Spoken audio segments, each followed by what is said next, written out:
Hello friends, ఈరోజు పాలకూర meal maker కలిపి కర్రీ చేశారండి. చాలా అంటే చాలా టేస్టీగా ఉంది. ఎప్పుడు మీరు పాలకూరలో పన్నీరే కాకుండా ఇలా మీల్ మేకర్ని కూడా యాడ్ చేసి చూడండి, చాలా టేస్టీగా ఉంటుంది. డెఫినెట్గా ట్రై చేయండి. చాలా తొందరగా చేసుకోవచ్చు. అలాగే దీన్ని మీరు చపాతీలోకి కానీ రైస్లోకి కానీ దేనిలోకైనా ట్రై చేయండి. చాలా అంటే చాలా టేస్టీగా ఉంటుంది.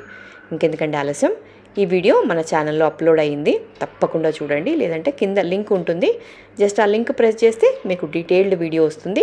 స్కిప్ చేయకుండా చూస్తే మీరు కూడా ఇలాంటి టేస్టీ కర్రీని ఇంట్లోనే హ్యాపీగా తయారు చేసుకోవచ్చు. ఇక మీకు గనక ఈ వీడియో నచ్చినట్లయితే ప్లీజ్ ఒక లైక్ ఇవ్వండి. అలాగే మీ ఫ్రెండ్స్ అండ్ ఫ్యామిలీకి కూడా తప్పకుండా షేర్ చేయండి. ఇక మరిన్ని వీడియోస్ కోసం ఛానల్ని మాత్రం సబ్స్క్రైబ్ చేసుకోవడం అస్సలు మర్చిపోకండి. సో తప్పకుండా ట్రై చేస్తారు కదా. అలాగే మీకు ఈ కర్రీ టేస్ట్ ఎలా ఉంది అనేది కూడా కమెంట్లో తప్పకుండా షేర్ చేసుకోండి. మరి ఇంకెందుకంటే ఆలస్యం, ట్రై చేసి కమెంట్లో షేర్ చేసుకోండి. ఇక మరిన్ని వీడియోస్ కోసం ఛానల్ని మాత్రం సబ్స్క్రైబ్ చేసుకోండి.